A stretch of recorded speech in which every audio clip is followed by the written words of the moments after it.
Hi, my friend, it's Pat Sloan here. It is sweater weather day, and on the calendar, it is recycling day, which I think is a fabulous day to celebrate. So first, let me just talk about recycling. Recycling of so many things, right, that we could do, but because we're quilters, recycling fabric into quilts that were clothing is something that has been done for eons, and people still do that. They still do. They take shirts, blouses, skirts, those kind of things, aprons and tea towels, cut those up, hankies, cut those up or use them as is and put them into quilts. So today let's celebrate that.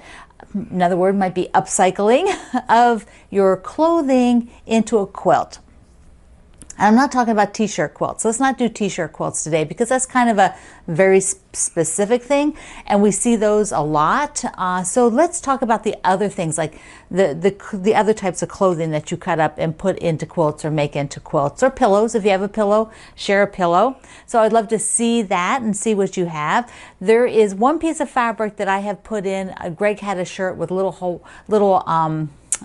pineapples on it, and so I've cut that up over and put it in different things. So that little piece of pineapple, and I'm sure that I think I cut a piece of it up for the sweater weather blocks. So if I see it, let me just look real quick and see if I see it, because I'm sure that I looked at that and thought, oh, I should put at least one piece of that in here. Okay, if I come up, here it is. I found it. So if you've been with me a while, you might remember this. This was a shirt that I couldn't wait for it to be unwearable. Like, do you still wear that? Do you still wear that? Can I have that shirt? Look at that. And it's super soft. A lot of times shirt fabrics are a different weave than our quilting fabrics.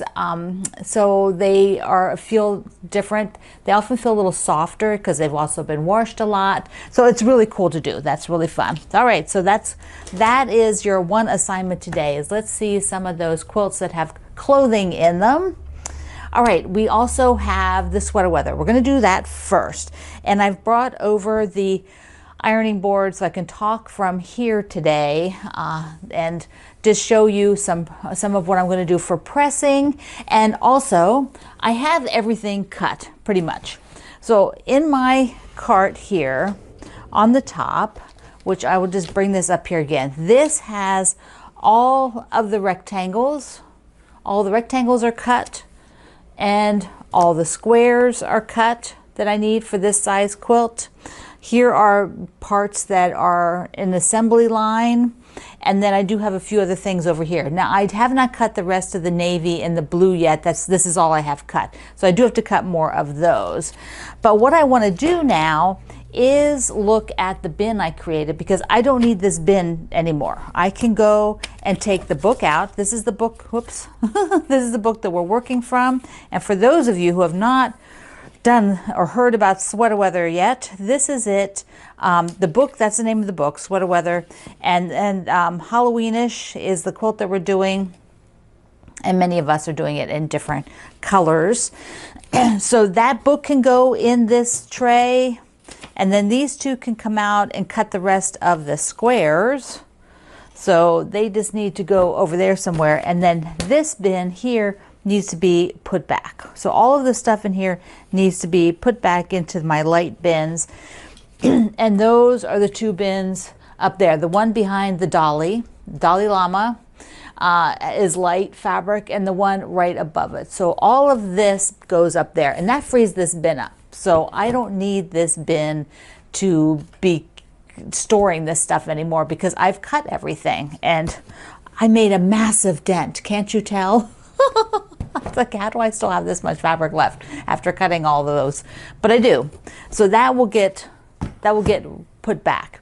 Now this week, I want to just point out a few this sort of process things, because like I discussed, in order to finish this quilt, to make all of these, you're probably needed to make 7 to 10 a day in order to finish by the end of the year. I know it sounds like a lot, doesn't it? But it's not. They're really tiny. But the thing is, you have to not just make them, but you need to press them. See, these aren't pressed open and trimmed yet. So there is a two-part process to this. And that's what I want to talk about, is the second part, because it's sort of easy and fun to chain sew everything, but you have to do another step before you can sew them together. So that's what we're going to do now, is first look at that part. And let me move these guys. You just move those over there. And I don't need the book right here. Okay, so I've got my iron over here, and let me just set up. Okay, what I have is the hot iron with steam, because I like steam, and I have got the wool mat, and let me just grab the clappers, because if we want to use the clappers, I've got 2 clappers. That's all I own right now, so I have to switch around a lot. But I did my blocks, just a reminder, I did my blocks so there's 2 dark and 2 light on opposing sides. So I don't have to pre-plan which will be light and which will be dark. If you're doing it like the book, you would have all black on one side, all dark, and then another one would be 4 lights. And then you would need to, alternate when you sew. I don't have to alternate. I can just sew any 2 together because I've done it this way. Now, when I press them, I first want to warm it up just a tad. I'm using my Aliso iron here. And then I want to press them all open. And at this point, I will put the clapper on it. And I'll end up like stacking. See, there's the clapper. And ultimately, it'd be nice if you press them so the bottom part is the warm mat, and then you put the clapper on so it's got that heat drawing from both the wool, and then the wood is drawing up. But usually I'm pressing over here and then sticking it over there. So sometimes I just warm up that wool a little bit so I can put it over. I also will sometimes just stack them. So I have like 2 or 3 layers of cotton under the clapper, because I still think it gives them a good press. Okay, so I might do this, and I don't like stack them right on top. I shifted them and then put these on. Then I probably would do a 3rd one, then maybe bring the other one out. So let me just press one more, and then I'll talk about trimming and then repressing the lights. So I want to nest them so that they're opposing. So my light color, the blue on this one, needs to be going the opposite direction. The pressing needs to be opposite direction so that I can line them up nicely. Okay, so those will sit there a second. Now, let me just get a cutting mat to put here for a minute to do the trimming. Hold on.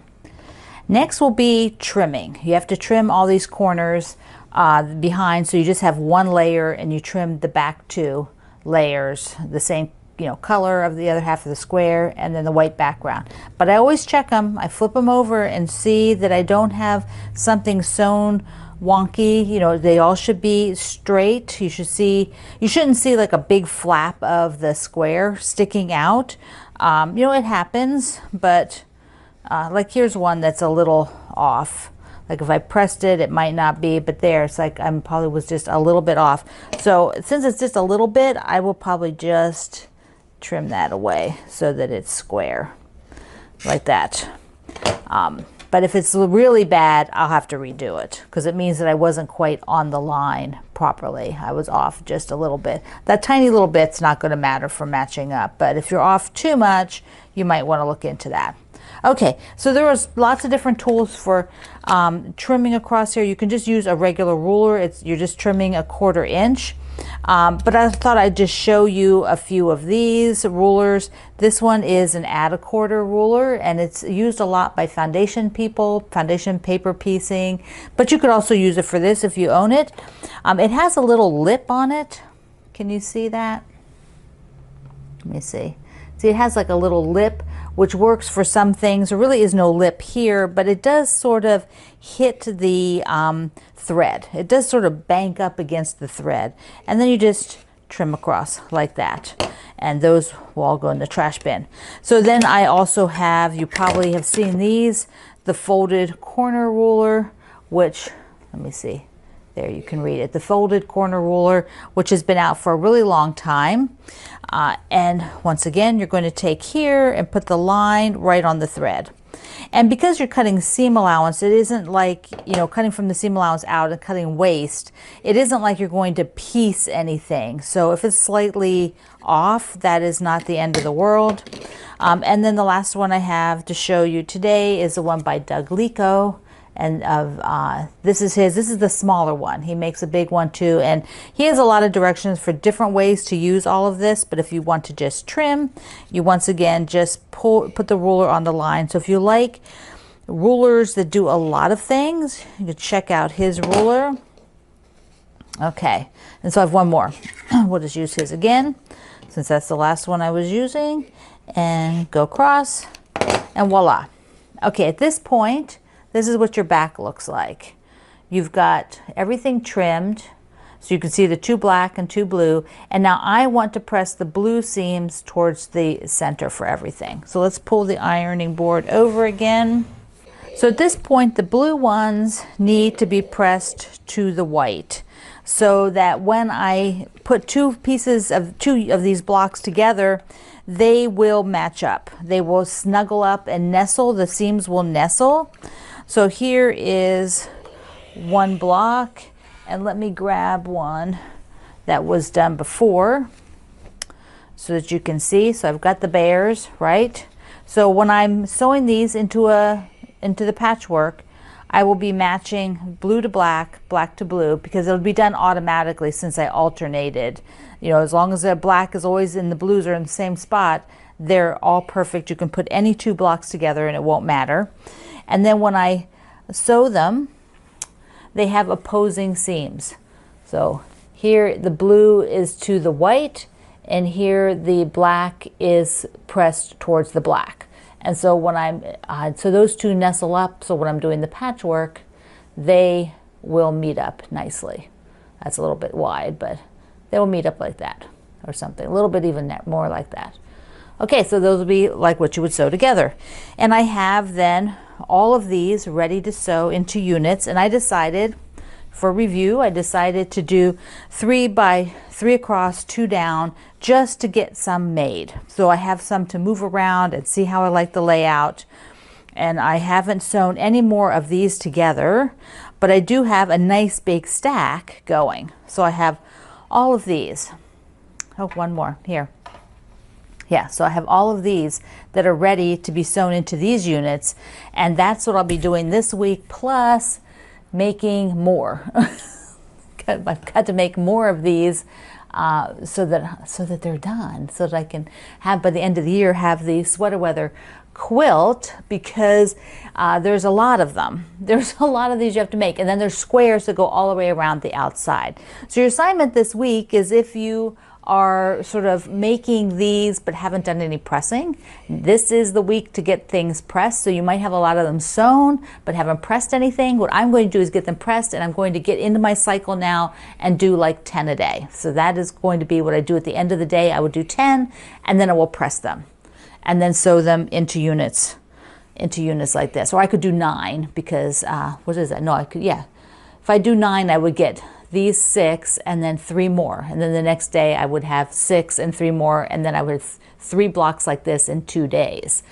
So that would be a good plan for me. But I'll sew all these together and see how it goes, see how they look. And I won't wait again until next Tuesday to show you. I'll show you sort of ongoing from now, but always on Tuesday. So you might see it another day during the week, and then you might see it on Tuesday. All right, so we have a couple other things, including what I'm doing here on the wall. So let's take a look at that. So this is how it's looking with the alphabet. Now, it is going to need to be pieced, but I believe there's some extras. I have got everything and enough. I've got enough. And there is the light pink. See, from a distance, you don't really even see that, the light pink, but it just adds a little spacer. I believe I'm going to make it just 1 inch, not very wide. Just a little bit to give it a little breathing room between that and the alphabet.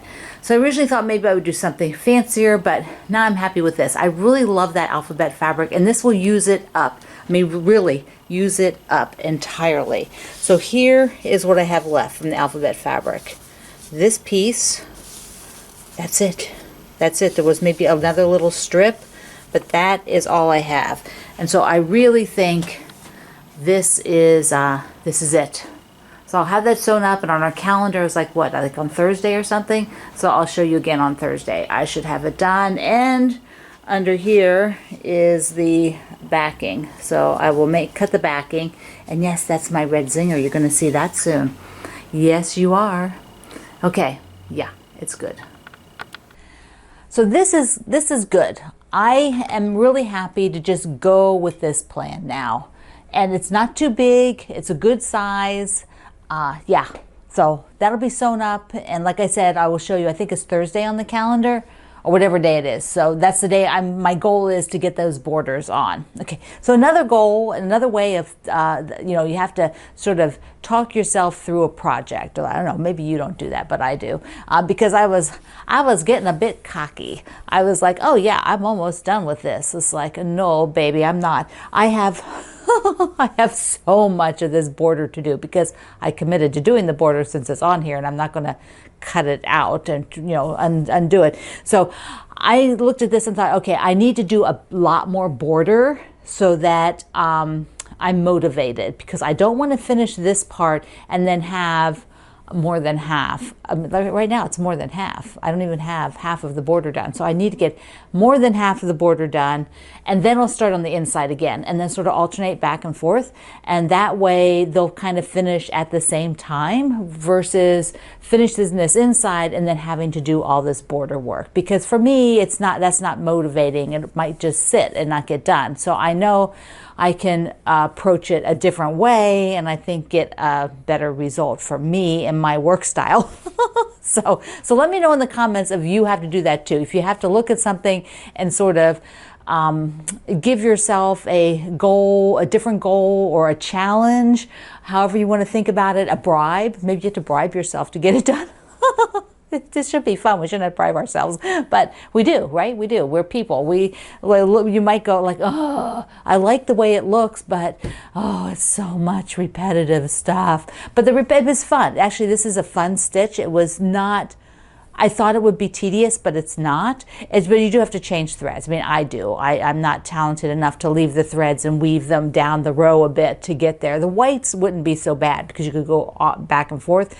But leaving a thread dangling on there, I'm not at that point where that gets in my way, and then that's irritating. So I don't do that. See, we all have those things that we talk ourselves through. Oh, I didn't mention on the alphabet, speaking of talking ourselves through, because I had some ideas that where I would have the pieces, I'm grabbing pieces here, where I would have the pieces match, like when the strips, because I had to cut up a lot of strips like this. This is all the bigger some of them are, that I would put a piece of fabric between there. But when I laid them up on the wall, I thought, you know what, based on what it is, I don't really even notice those spaces between the alphabet, the seam. I don't really notice the seam because of it being this line drawing on black and white. So I'm going with that. I'm going with just sewing them all together, and I'm doing a little bit of praying that I actually have enough of that, because it would be heck to find any more. So I will measure it all out carefully before I start sewing, because if I need to, I'll put cornerstones on the 4 corners if I need to grab a little bit of that fabric and not, to make it work that way. But my pretty good calculation there is that it's going to work out. All right, and one thing I have to show you, which I've been meaning to show you, but it slipped down in some things because it's tiny. I got this sticker when I got some things the other day. Look at him. Okay, he's in the bag. He's glaring, I'm sure. But this is one of the gingerbread things. Oh, look how cute. There's a red cardinal sticker and a mushroom sticker and a sun and a couple other things, but the bee is so darling. The red cardinal is really pretty. So the link is down below in the description box. Remember, anything that I'm talking, well, most things I talk about here, I put a link in the description box if I don't have an article for the day. And speaking of things, I updated my gallery pretty much. I have like 92, there'll be like 92 or 93, 94 completions somewhere, probably around 95 completions for this year. that's a lot. But there's some of them are small, like a pillow or a table runner. So anyway, the gallery is not all the things are done yet. One of them hasn't even been started because I haven't even told you about it yet. But it's going to be a fun little project for December. Just really, really quick and fun. Inspired by one of the people in our community. And also I'm working on I love to make quilts, to get all the projects listed, the upcoming ones that'll be starting in January. So at least they're listed there. They're on your calendar, but I'm putting them there as well. Okay, sweater weather blocks. I will definitely have a bunch of these done for putting on the wall next Tuesday, which would be so exciting. So I'm going to spend the week focusing on these and then really take a count on next Tuesday and see where I am. How many did I actually get done? What do I have left? What do I want that plan to be? So I'll revise my plan next Tuesday for how many I need to do each week. Or each day. All right, my friend. I love you. Mwah. Thank you for being here in the Sloan Zone. I will see you online.